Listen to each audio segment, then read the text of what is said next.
শিক্ষার্থী বন্ধুরা, আজকে তোমাদেরকে ইন্টারেস্টিং একটি জিনিস শেখাবো। তোমরা অনেকেই হয়তো মূলধন জাতীয় প্রাপ্তি এবং মূলধন জাতীয় প্রদান, মূলধন জাতীয় আয়, মূলধন জাতীয় ব্যয় অথবা এগুলো নির্ধারণ করতে পারলেও মুনাফা জাতীয় প্রাপ্তি এবং মুনাফা জাতীয় আয় এটা ফাইন্ড আউট করতে অনেকে হিমশিম খেয়ে যাও, অথবা মুনাফা জাতীয় প্রদান এবং মুনাফা জাতীয় ব্যয় ফাইন্ড আউট করতে অনেক হিমশিম খেয়ে যাও। তো আজকে এই বিষয়টা নিয়ে একদম তোমাদেরকে ক্লিয়ার কাট করে দেব। আমার সাথেই থাকো, অবশ্যই ক্লিয়ার কাট হয়ে যাবে। দেখো, আজকে আমরা প্র্যাকটিক্যালি 4 নাম্বার সৃজনশীলটি আলোচনা করব এবং এর মধ্যে এই অংশটুকু আমরা ক্লিয়ার কাট করে দেব। ঠিক আছে। রাহা অ্যান্ড ব্রাদার্স নামে ব্যবসায় প্রতিষ্ঠান জুন 2025 মাসের কয়েকটি লেনদেন নিম্নরূপ। ওকে, একটু উল্টাপাল্টা লিখছে, যাই হোক লাগুক। তাইলে প্রতিষ্ঠানের নাম হলো রাহা অ্যান্ড ব্রাদার্স। জুন মাসের 2025 লেনদেন দেওয়া আছে নিচে। তো কি দেওয়া আছে? ব্যবসায় মূলধন আনয়ন করা হলো। তাইলে ব্যবসায় মূলধন আনয়ন করছে, তো মূলধন আনয়ন করছে মানে কি? মালিক ব্যবসায়ী টাকা দিয়েছে, তাহলে রাহা অ্যান্ড ব্রাদার্স হিসেবে ব্যবসায়ী টাকাটা পাওয়া গেছে। আর এই যে মূলধন দিয়েছে, এই মূলধনটা দীর্ঘদিন সুবিধা দিবে এবং এই মূলধনটা বারবার দেওয়া হয় না, অনিয়মিত ঘটনা, বাট দীর্ঘদিন সুবিধা দিবে। তাইলে এখানে আমরা টাকা পেয়েছি নগদ, তাইলে মূলধন জাতীয় প্রাপ্তি হবে। ঠিক আছে, নগদ টাকা পাইছি কিনা বা টাকা পাবো কিনা আদৌ, বা এখানে এই ঘটনাটা ঘটছে বাট এখানে নগদ বা ব্যাংকের লেনদেন হচ্ছে কিনা, এই প্রশ্নটা কিন্তু করতে হবে, করে তারপরে আমাদের প্রাপ্তি বা প্রদান, আয় বা ব্যয় এগুলো নির্ধারণ করতে হয়। বুঝতে পেরেছো? পণ্য ক্রয়, পণ্য ক্রয়, পণ্য ক্রয় কি? 7 লক্ষ টাকা। তো পণ্য ক্রয় কিন্তু এখানে বড় অ্যামাউন্ট দেওয়া আছে, বাট পণ্য ক্রয় বা বিক্রয় এগুলো নিয়মিত ঘটনা। তাহলে পণ্য ক্রয় করলে কি? টাকা চলে যায়, তাইলে চলে গেলে কি হয়? মুনাফা জাতীয় লেনদেন হয়, তাই না? মুনাফা জাতীয় ব্যয় হবে। কি হবে? নিয়মিত ঘটনা, এটা মুনাফা জাতীয় ব্যয় হবে। তো এখানে টাকা চলে গেছে অথবা যাবে, চলে গেছে অথবা যাবে, যেতেই হবে। ঠিক আছে, তাহলে এটি মুনাফা জাতীয় ব্যয় বা প্রদানও হতে পারে। ঠিক আছে, মুনাফা জাতীয় প্রদান হবে। ঠিক আছে, তো একটা জিনিস মনে রাখবা, মুনাফা জাতীয় প্রদান যাহা হবে সেটি মুনাফা জাতীয় ব্যয়েও যাবে। ঠিক আছে, মুনাফা জাতীয় ব্যয়েও যাবে।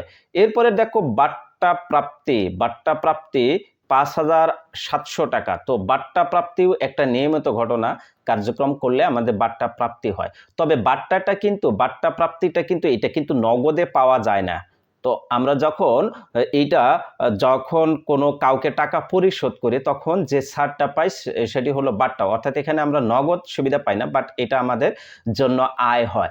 এই যে নগদ সুবিধা পাচ্ছি না কিন্তু আয় হিসেবে গণ্য হচ্ছে, এটি হলো মুনাফা জাতীয় আয়। ঠিক আছে, এটা মুনাফা জাতীয় আয়ে দিতে পারবো। ঠিক আছে, বাট আমরা নগদ তো যদি পাই তাহলে সেটি হলো মুনাফা জাতীয় প্রাপ্তি। যদি নগদে পাই তাহলে মুনাফা জাতীয় প্রাপ্তি। বুঝতে পেরেছো? তার মানে কি এখানে নগদ টাকা পাচ্ছি না, তার মানে এটি মুনাফা জাতীয় প্রাপ্তিতে আমি দিতে পারবো না, বাট মুনাফা জাতীয় আয়ে আমি দিতে পারবো। বুঝতে পেরেছো? তো অনেকে এই জিনিসটা আবার গোলমাল পাকায় বা গোলপাক করে ফেলে যে আসলে মুনাফা জাতীয় প্রাপ্তি যা, মুনাফা জাতীয় আয়তা তাই নয়। মুনাফা জাতীয় প্রাপ্তি মানে তুমি টাকা হয় নগদে পেয়েছো বা পাবে, নগদে পেয়েছো বা পাবে, অথবা ব্যাংকের মাধ্যমে পাবে। নগদ আর ব্যাংক একই জিনিস। ঠিক আছে, টাকা পাইছো অথবা পাবে, এরকম হলে প্রাপ্তি। আর যদি টাকা পাওনি বাট আয় হিসেবে অর্জন করা হয়েছে বা আয় হিসেবে গণ্য করা হয়েছে, সেটি মুনাফা জাতীয় আয়, সেটা প্রাপ্তিতে যাবে না। বুঝতে পেরেছো? মুনাফা জাতীয় প্রাপ্তিতে যাবে না। তার মানে এখানে টাকা পাচ্ছি না, টাকা পাচ্ছি না কিন্তু, হ্যাঁ, তাইলে এটা মুনাফা জাতীয় আয়, বাট মুনাফা জাতীয় প্রাপ্তিতে যাবে না। ওকে, বৈদ্যুতিক যন্ত্রপাতি ক্রয় অনিয়মিত ঘটনা এবং টাকা চলে গেছে, তাহলে এটা মুনাফা জাতীয় মূলধন জাতীয় প্রদান। এটা কি হবে? মূলধন জাতীয় প্রদান। বিনিয়োগের সুদ প্রাপ্তি 2024 সালের 50%, তাহলে এখানে 2025 সালে অঙ্ক করতেছে। তো বিনিয়োগের সুদ প্রাপ্তি 40,000 টাকা। 40,000 টাকা আমি টাকা পেয়েছি, তাইলে এই পুরাটাই হলো প্রাপ্তি। বুঝতে পেরেছো? টাকা আমি যতটা পাবো বা পেয়েছি পুরাটাই হলো প্রাপ্তি। ঠিক আছে, আর এই বছরের জন্য যতটুকু আয় হবে সেটি হলো মুনাফা জাতীয় আয়। ঠিক আছে, এই বছরের জন্য কত? এই বছরের জন্য 50%, 2024 সালের জন্য 50%, এই বছরের জন্য 50%, অর্থাৎ এই 40,000-এর 50% কত হবে? 20,000। এই 20,000 টাকা এটি হবে মুনাফা জাতীয় আয়, আর 40,000 টাকা পুরোটাই হবে মুনাফা জাতীয় প্রাপ্তি। আশা রাখি তোমরা কিন্তু এখন বুঝতে পারতেছো যে আসলে মুনাফা জাতীয় আয় কোনটা, মুনাফা জাতীয় প্রাপ্তি কোনটা। হ্যাঁ, মুনাফা জাতীয় প্রাপ্তি মানে টাকা পাবে অথবা পেয়েছো, ঠিক আছে, টাকা পাবে অথবা পেয়েছো। আর আয় হলে টাকা টাকাও পেতে পারো এখানে, বা আয়ও অর্জিত হতে পারে, ঠিক আছে, বুঝতে পেরেছো? অর্থাৎ যত যে অংশটুকু প্রাপ্তিতে এই বছরে বা কারেন্ট বছরে যত টাকা পাবে, মানে ফুল টাকাটাই প্রাপ্তি হবে, আর এই বছরের জন্য যে অংশটুকু আয় হিসেবে গণ্য করা হয় সেটি আয়ে যাবে। হ্যাঁ, বুঝতে পেরেছো? তারপরে দেখো আসবাবপত্র বিক্রয়জনিত লাভ, আসবাবপত্র বিক্রয়জনিত লাভ, তো এইটা কিন্তু একটা অনিয়মিত ঘটনা।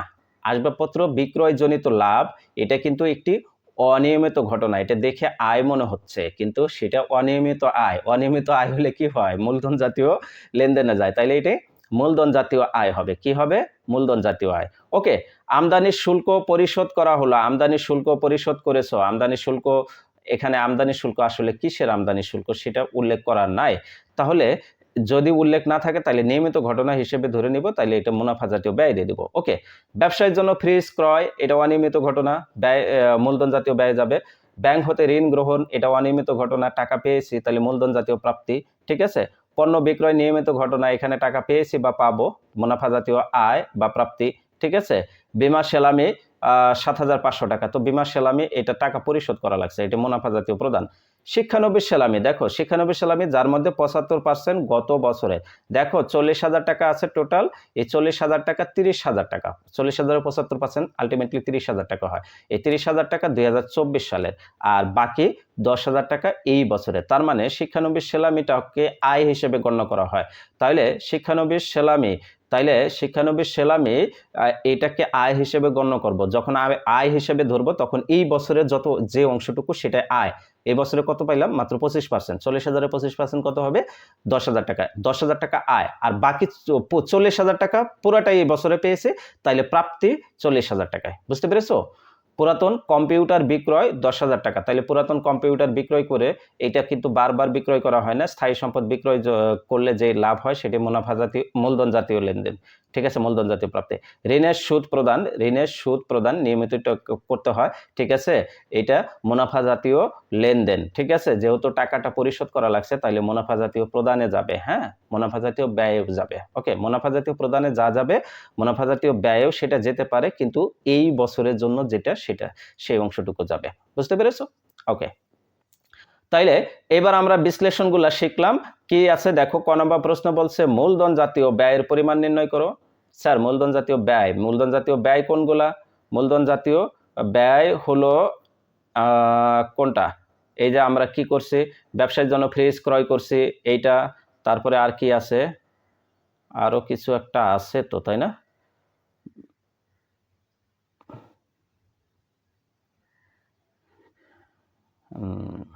আচ্ছা, আমরা এটা সলিউশনে যাই। দেখো, তাইলে বৈদ্যুতিক যন্ত্রপাতি ক্রয় করছি। বৈদ্যুতিক যন্ত্রপাতি কোথায় ছিল? এই যে এখানে। হ্যাঁ, দেখো এখানে খুঁজতে একটু সমস্যা হচ্ছে। ওকে, তাহলে দেখো বৈদ্যুতিক যন্ত্রপাতি ক্রয় 4 লক্ষ টাকা, ব্যবসায়ের জন্য ফ্রিজ ক্রয় 75,000 টাকা, এই মোট 4,75,000 টাকা। এটি হলো মূলধন জাতীয় ব্যয়। এটা কি? মূলধন জাতীয় ব্যয়। এখন মূলধন জাতীয় প্রাপ্তি বলতে বললে কি হতো? এই যে ব্যবসায় মূলধন আনয়ন এটা হইতো, তারপরে কি কি বলছে, ব্যাংক হতে ঋণ গ্রহণ এটা হইতো, তারপরে পুরাতন কম্পিউটার বিক্রয় এটা হতো। তো খ নম্বর প্রশ্নটা দেখি। ক নম্বর প্রশ্ন তো গেল, খ নম্বর প্রশ্ন বলছে মুনাফা জাতীয় আয় ও ব্যয়ের পরিমাণ নির্ণয় করো। দেখো এখানে কি বলছে, আয় এবং ব্যয়ের পরিমাণ নির্ণয় করতে বলছে, তাহলে আলাদা করে মুনাফা জাতীয় আয় এবং আলাদা করে মুনাফা জাতীয় ব্যয় করতে হবে। আর যদি মোট পরিমাণ বলতো তাহলে মুনাফা জাতীয় আয় এবং মুনাফা জাতীয় ব্যয় এই দুইটা যোগফল করে দেওয়া লাগতো। বুঝতে পেরেছো? যেটা গ নম্বর প্রশ্নে আসবে, আমরা বিস্তারিত পরে বলতেছি, ঠিক আছে। তাহলে মুনাফা জাতীয় আয় এবং মুনাফা জাতীয় ব্যয়। ওকে, মুনাফা জাতীয় আয় কি কি আছে একটু দেখে নিই। মুনাফা জাতীয় আয় আছে, দেখো এখানে কি আছে, কই, এই যে বাট্টা প্রাপ্তি আছে, তারপরে কি আছে, শিক্ষানবিশ সেলামি আছে, আর কিছু আছে? আর কিছু থাকতে পারে, আমরা একটু খুঁজে দেখি এখানে কি আছে। মুনাফা জাতীয় আয়ের মধ্যে কি আছে, বাট্টা প্রাপ্তি আছে 5,700 টাকা, বিনিয়োগের সুদ প্রাপ্তি আছে এর মধ্যে 40,000 টাকা টোটাল, এর মধ্যে 50% বিগত বছরে, এটা বাদ দিয়ে দিতে হবে, তাইলে 50% হলো 20,000 টাকা, এটা বাদ দিলে বাকি 20,000 টাকা থাকে। পণ্য বিক্রয় করে পেয়েছি 7,30,000 টাকা, তাই না? পণ্য বিক্রয় কি 7,30,000? কই এই যে কোথায় পণ্য বিক্রয় 7,30,000, হ্যাঁ 7,30,000 টাকা, ওকে 7,30,000 টাকা হবে। তারপরে শিক্ষানবিশ সালামি আমরা কি করতে পারি, এখানে বিগত বছরের কত আছে, বিগত বছরের আছে 75%, এটা বাদ দিয়ে দিব, ঠিক আছে 30,000 টাকা বাদ দিয়ে দিব, বাদ দিলে 10,000 টাকা হবে, তাইলে টোটাল যোগ করলে 7,65,700 টাকা, এটি হলো মোট মুনাফা জাতীয় আয়। হ্যাঁ, এখন মুনাফা জাতীয় প্রাপ্তিতে কি দিব, দেখো বাট্টার টাকাটা আমরা পাইনি, এটা প্রাপ্তিতে আসবে না। তারপরে বিনিয়োগের সুদ প্রাপ্তি পুরোটা যেটা পাইছি পুরোটাই আসবে। পণ্য বিক্রয় করে টাকা পাইছি অথবা পাবো, এটা পুরোটাই আসবে। শিক্ষানবিশ সালামে টাকাটা আমরা পুরোটাই পাইছি, এটা পুরোটাই আসবে। হ্যাঁ, তাহলে এই কয়েকটা আসবে, তাহলে বাট্টা প্রাপ্তিটা আসবে না, জাস্ট খালি মুনাফা জাতীয় প্রাপ্তিতে, ঠিক আছে। তাহলে এখন মুনাফা জাতীয় প্রাপ্তি তো আমাদের চাই না, আমাদের চাইছে কি মুনাফা জাতীয় ব্যয়, তাই না? মুনাফা জাতীয় ব্যয়, তাহলে মুনাফা জাতীয় ব্যয়ের মধ্যে কি আছে, ঋণের সুদ প্রদান, তারপরে হলো কি বীমা সালামি, তারপরে হলো আমদানি শুল্ক পরিশোধ, আর কি আছে পণ্য ক্রয়, এই কয়েকটা আছে, তাই না? তাহলে এগুলো দেখি আমরা। তাহলে মুনাফা জাতীয় ব্যয় পণ্য ক্রয় আছে 7 লক্ষ টাকা, আমদানি শুল্ক পরিশোধ 5,000 টাকা, তারপরে বীমা সালামি 7,500 টাকা, ঋণের সুদ প্রদান 5,000 টাকা, মোট 7,17,500 টাকা, এটি হলো মোট মুনাফা জাতীয় ব্যয়। খ নম্বর প্রশ্নের অ্যান্সার শেষ। তো আমরা এখন গ নম্বর প্রশ্নটা দেখব। গ নম্বর প্রশ্ন কি বলেছে, মূলধন জাতীয় প্রাপ্তি এবং মুনাফা জাতীয় প্রাপ্তির মোট পরিমাণ নির্ণয় করো। কি করতে বলছে, মোট পরিমাণ, তার মানে মূলধন জাতীয় প্রাপ্তি যত টাকা আছে সেটার সাথে মুনাফা জাতীয় প্রাপ্তির মোট টাকাটা যোগ করব। এই যে আমি কিন্তু তোমাদেরকে কিছুক্ষণ আগেই বলেছিলাম মুনাফা জাতীয় আয় যেটা আছে এখানে, এইটা অংশটুকু, এইটার মধ্যে মুনাফা জাতীয় প্রাপ্তি চাইছে, তো প্রাপ্তি চাইলে এই যে বাট্টা প্রাপ্তি এটা যাবে না, কারণ এখানে আমরা টাকা পাইনি, ঠিক আছে, এটা আয় হিসেবে অর্জিত হয়েছে বাট টাকা পাইনি, ঠিক আছে, তাহলে এটা প্রাপ্তিতে যাবে না। আবার বিনিয়োগের সুদ যত টাকা পাইছি, যত টাকা এই বছরে হাতে পেয়েছি পুরাটাই প্রাপ্তিতে যাবে।